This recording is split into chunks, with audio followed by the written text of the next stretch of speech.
हाँ, ये स्वागत है एक बार फिर से उत्कर्ष क्लासेस ऑफ सोशोलॉजी के UP PGT sociology special classes में। आज हम देखेंगे समाजशास्त्र के पश्चिमी विचारक हर्बर्ट स्पेंसर पर आधारित बहुविकल्पी प्रश्न। यह बहुविकल्पी प्रश्न न केवल पीजीटी के लिए महत्वपूर्ण है बल्कि बीएएमए, नेट, जेआरएफ, जेआईसी, जीडीसी, यूपीएचईएससी एवं अन्य प्रतियोगी परीक्षाओं के लिए भी महत्वपूर्ण है जिनका संबंध समाजशास्त्र से है। तो ये हर्बर्ट स्पेंसर पर आधारित पहला और अंतिम वीडियो है जिसमें क्वेश्चन नंबर 1 से लेकर क्वेश्चन नंबर 50 तक दिए गए हैं। तो आइए शुरुआत करते हैं। Utkarsh classes of sociology by Umesh sir. अगर वीडियो पसंद आए तो वीडियो को लाइक करिएगा, शेयर करिएगा और चैनल को सब्सक्राइब ज़रूर कर लीजिएगा।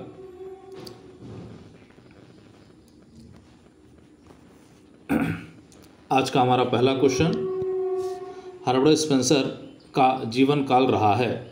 यहाँ पहले क्वेश्चन में पूछा जा रहा है कि हर्बर्ट स्पेंसर का जीवन काल क्या रहा है।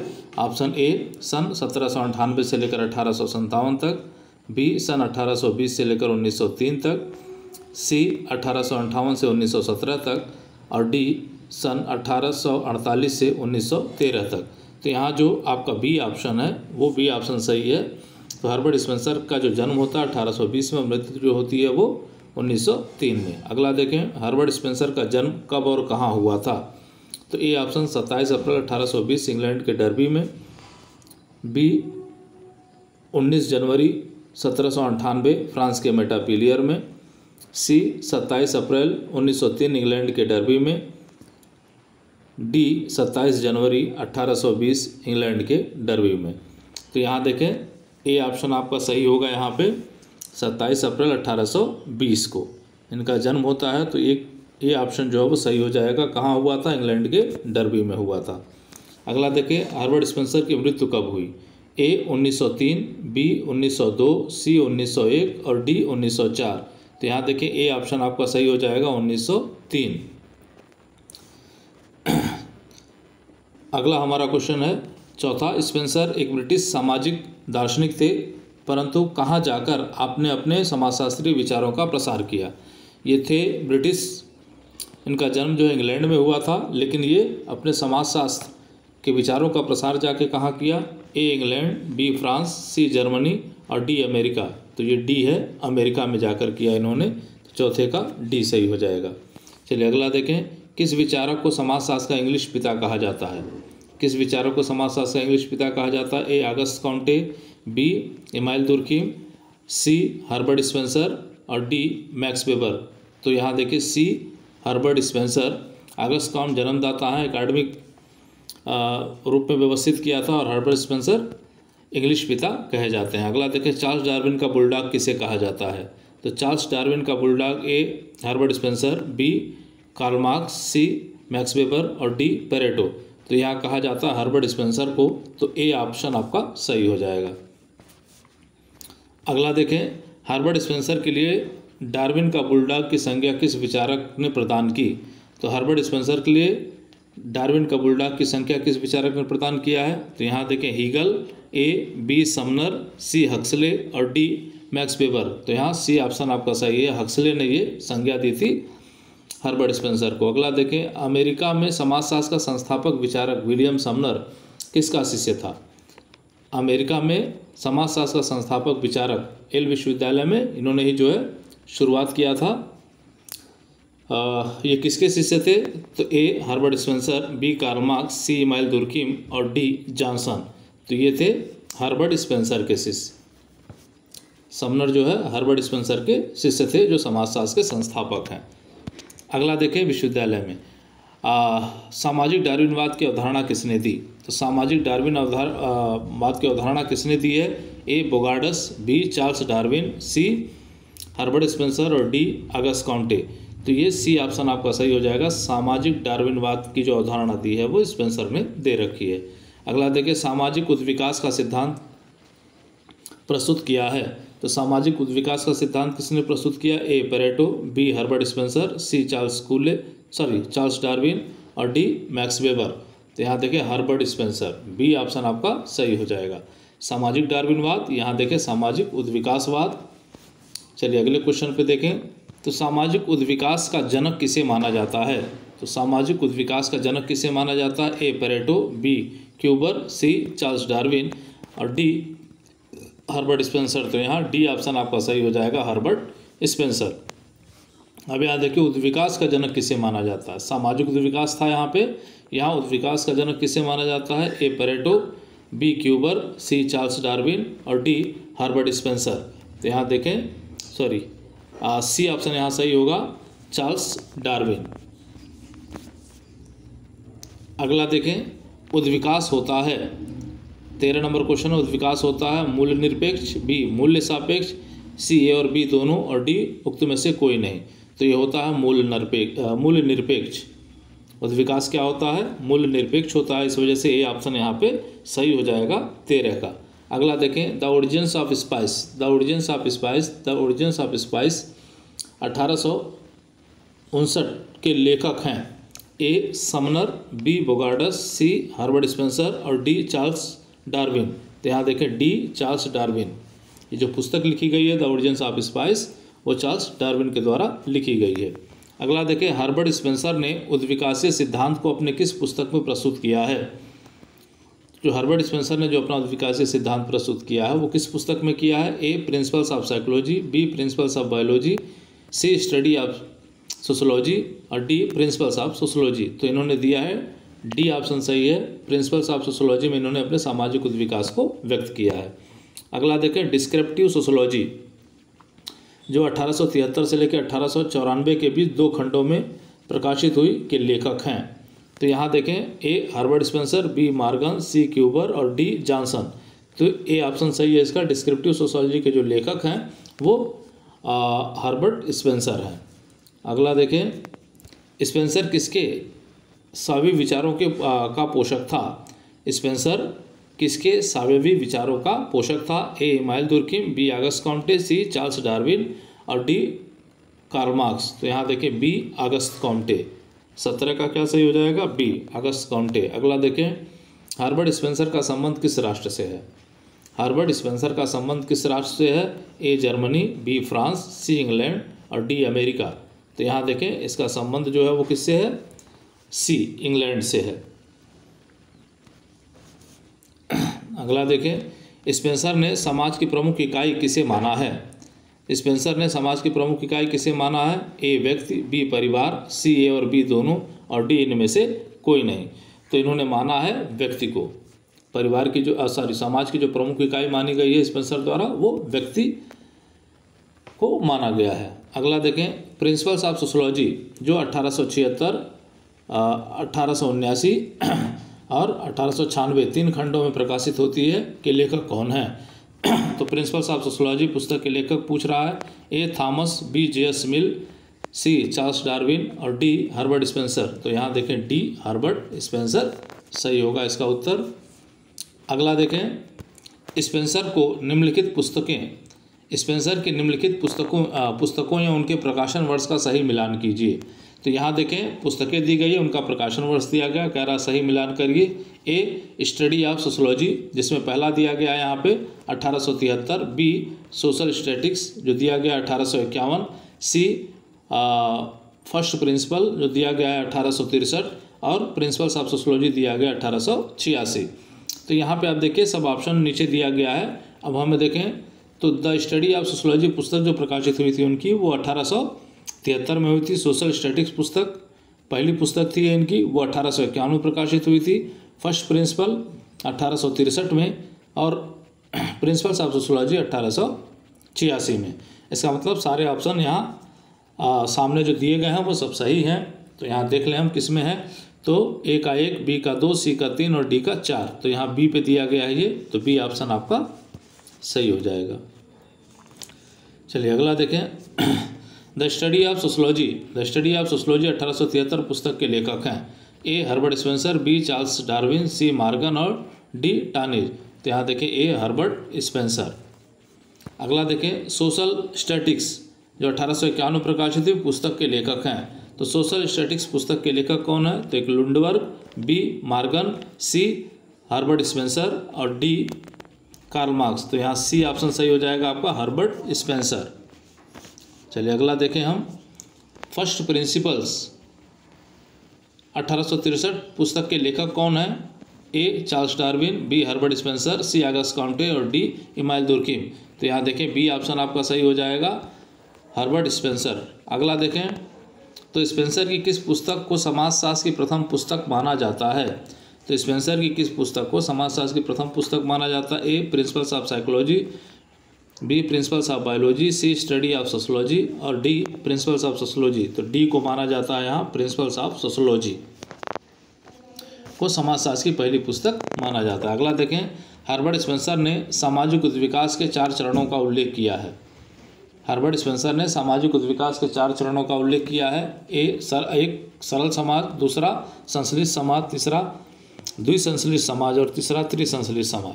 अब ये पूछ रहा है उपरोक्त में से किस चरण का स्पेंसर द्वारा व्यक्त नहीं किया गया है? ये कहा जा रहा है उपरोक्त चरण में से कौन से चरण स्पेंसर द्वारा व्यक्त किए गए हैं? यह किए गए हैं।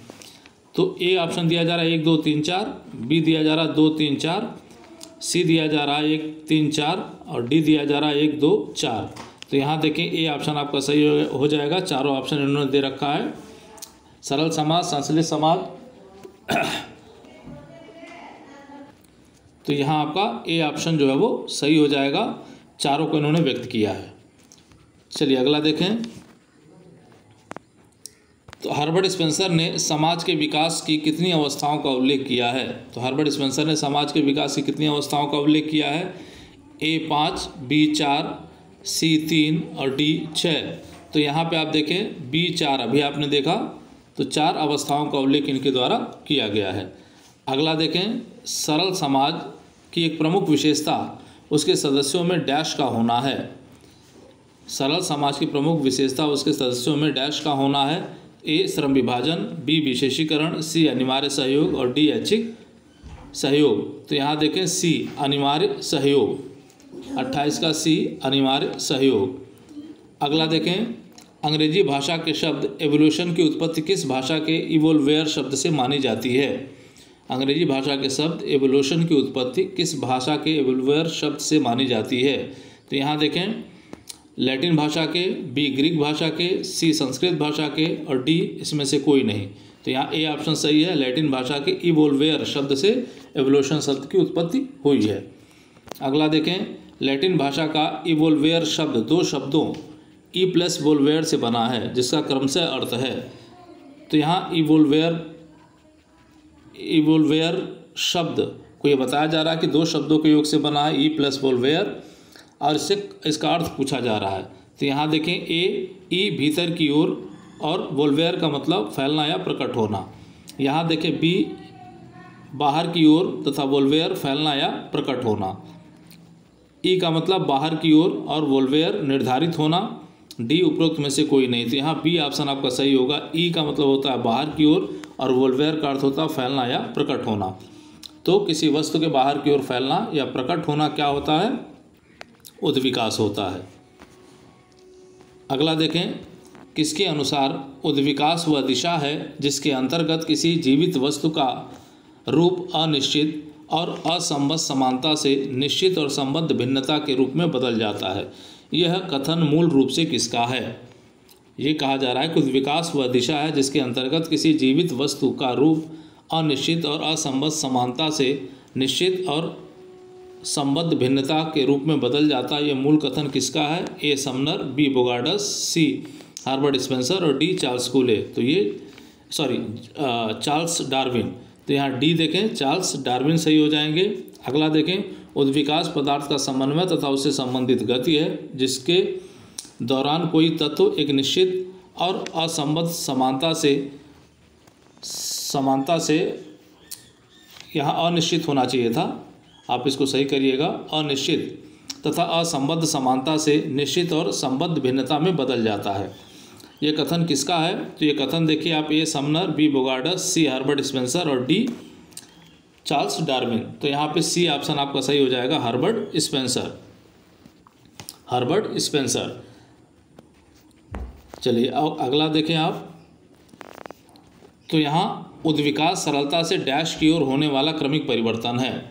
उद्विकास सरलता से डैश की ओर होने वाला क्रमिक परिवर्तन है। ए समरूपता की ओर, बी स्तरीकरण, सी पारस्परिक निर्भरता, डी जटिलता। तो यहाँ देखें डी ऑप्शन आपका सही होगा, जटिलता की ओर होने वाला परिवर्तन है। अगला देखें, हर्बर्ट स्पेंसर ने संपूर्ण ब्रह्मांड को निम्नलिखित में से किन खंडों में विभक्त किया है। तो हर्बर्ट स्पेंसर ने संपूर्ण ब्रह्मांड को निम्नलिखित में से किन खंडों में विभक्त किया है। ए भौतिक क्षेत्र, बी साइवी क्षेत्र, सी सामाजिक क्षेत्र और डी उपरोक्त सभी। तो यहाँ डी ऑप्शन सही हो जाएगा, उपरोक्त सभी संपूर्ण ब्रह्मांड को उन्होंने 3 खंडों में बांट रखा है। अगला देखें, भौतिक क्षेत्र से संबंधित किन 3 मूलभूत तत्वों का उल्लेख स्पेंसर ने किया है, निम्नलिखित में से एक नहीं है। तो भौतिक क्षेत्र के 3 तत्वों का उल्लेख इनके द्वारा किया गया है। ए शक्ति, बी निरंतरता, सी पदार्थ और डी गति। तो यहाँ देखें निरंतरता का उल्लेख इन्होंने नहीं किया भौतिक क्षेत्र में, इन्होंने किया है शक्ति, पदार्थ और गति 3 का। अगला देखें, हर्बर्ट स्पेंसर ने साइवी क्षेत्र के उद्विकास को निरूपित करने के लिए किन नियमों का उल्लेख किया है। तो हर्बर्ट स्पेंसर ने साइवी क्षेत्र में उद्विकास को व्यक्त करने के लिए किन नियमों का उल्लेख किया है। तो डार्विन के नियमों का उल्लेख किया है इन्होंने। ए अस्तित्व के लिए संघर्ष, बी योग्यतम की उत्तरजीविता और सी प्राकृतिक चयन का सिद्धांत। तो यहाँ देखें डी उपरोक्त सभी तीनों नियमों का उल्लेख इनके द्वारा किया गया साइवी उद्विकास के लिए। अगला देखें, हर्बर्ट स्पेंसर ने सामाजिक क्षेत्र में उद्विकास के किन नियमों के आधार पर व्यक्त किया है। वहाँ तो साइवी क्षेत्र था, यहाँ देखें सामाजिक क्षेत्र में उद्विकास की बात ये कर रहे हैं।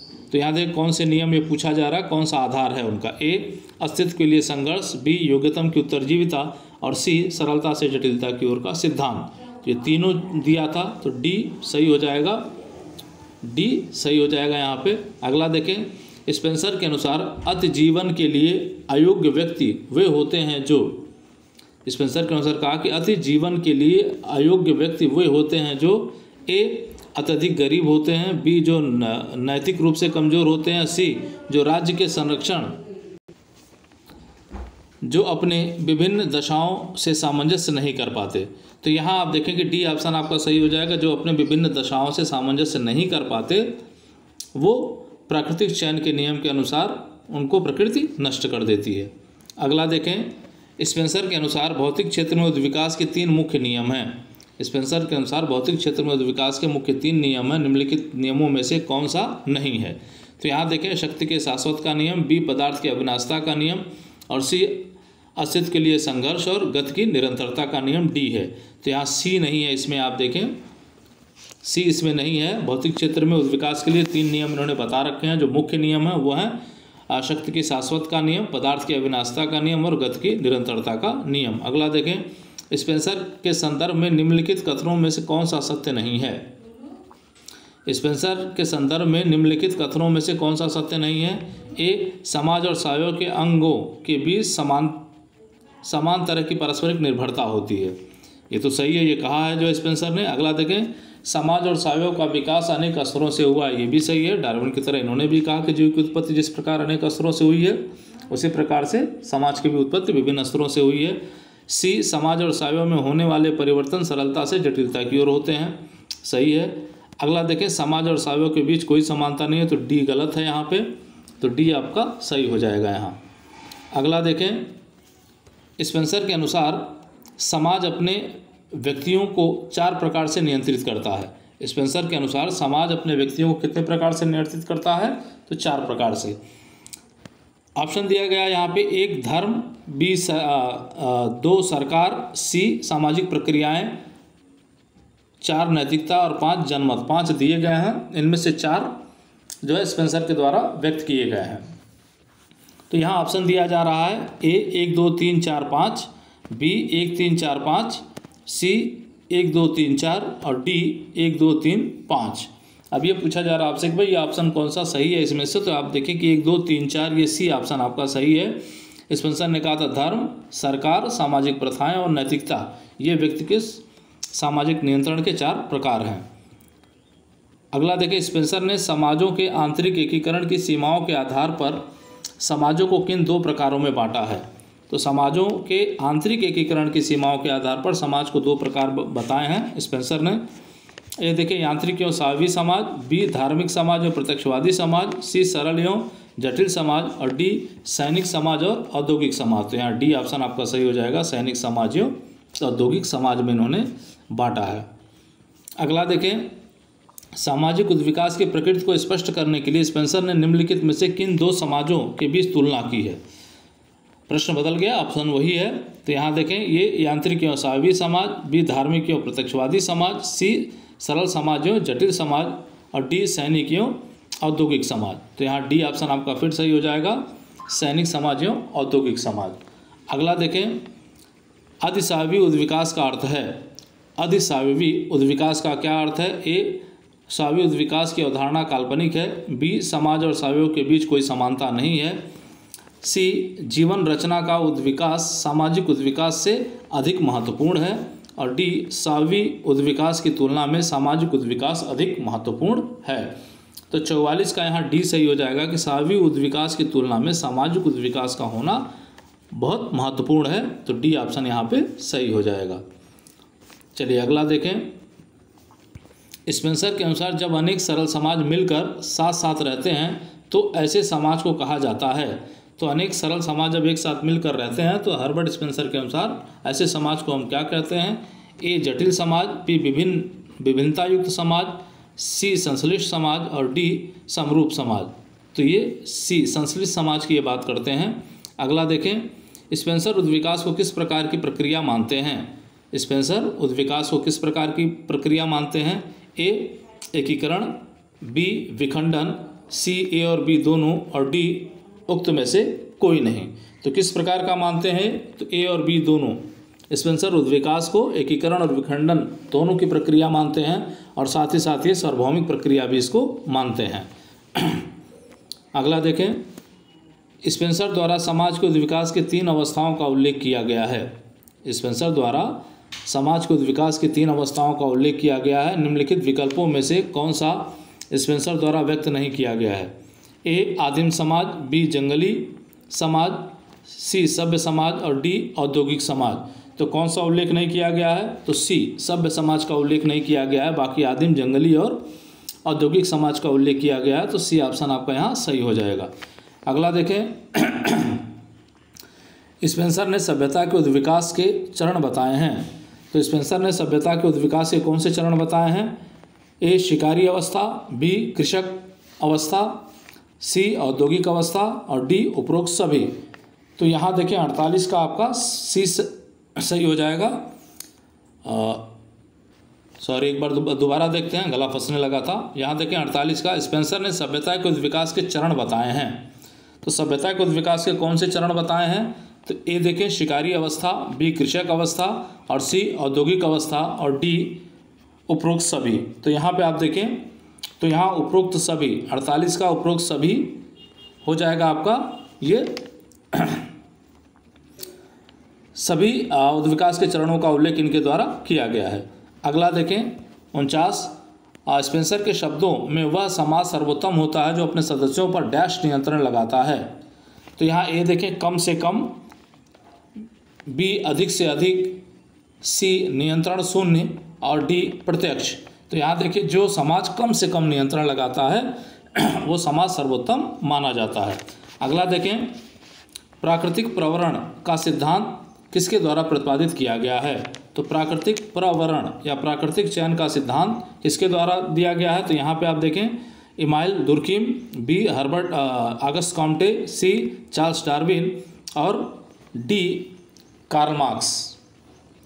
अब यहाँ पे आप देखिए प्राकृतिक वर्ण का सिद्धांत, यहाँ ऑप्शन आपके कुछ गलत हो गए हैं। यहाँ जो है हर्बर्ट स्पेंसर सही होंगे, जो है हर्बर्ट स्पेंसर। तो आप इसको ज़रा संशोधित कर लीजिएगा, प्राकृतिक प्रवरण का सिद्धांत। यहाँ जो हर्बर्ट स्पेंसर ऑप्शन नहीं दिया गया है, तो हर्बर्ट स्पेंसर यहाँ आप सही कर लीजिएगा। अगला देखें, स्पेंसर के अनुसार समस्त ब्रह्मांड केवल 2 चीज़ों के संतुलन पर बना है। स्पेंसर के अनुसार समस्त ब्रह्मांड केवल 2 चीज़ों के संतुलन पर बना है, वो कौन सा है। तो शक्ति है, पदार्थ है, गति है, और बी और सी दोनों हैं। तो यहाँ डी ऑप्शन सही हो जाएगा, बी और सी पदार्थ और गति के संतुलन पर जो है वो बना हुआ है। तो ये आज का वीडियो रहा। उम्मीद करते हैं कि वीडियो आपको पसंद आएगा। वीडियो अगर पसंद आए तो वीडियो को लाइक करिएगा, शेयर करिएगा, और चैनल को सब्सक्राइब ज़रूर कर लीजिएगा। जय हिंद, जय भारत।